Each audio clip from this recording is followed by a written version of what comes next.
tocar el Francesc Gil, d'Edicions Saldonà, i llavors, per fer una miqueta de contrast amb el que estava llegint la Laura, jo el que faré serà llegiré un parell de poemes molt breus d'un llibre que hem publicat ara fa molt poc, que es diu Terres i Vents, de la Conxita Jiménez. És llàstima que no hi sigui ella, perquè de fet quan llegiré el poema vull dir que segurament sona molt diferent de com ho faig jo. Llavors, és un llibre que a més recupera o treballa molt, que és el dialecte tortosí, i a més vull dir, m'esforçaré, cosa que no costarà gaire, a fer-ho d'aquesta manera.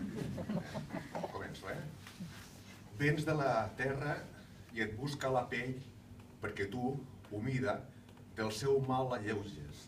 T'hi fons endins mentre et vas assecant i et tornes pell com una escorça tendra. I li absorbeixes sense pressa el dol que va arrelar-li un dia tens i tèrbol. Si la ferida sent que tu amb dolçor ben lentament li vas prenent la febre.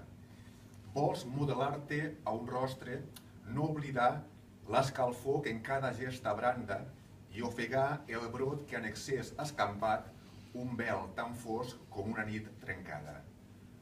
El mulles suau com el gebre calat entre herbes grises com cendra cremada i si el foc l'inflama, tu el vas entelant fins a deixar difosa una lluna blanca.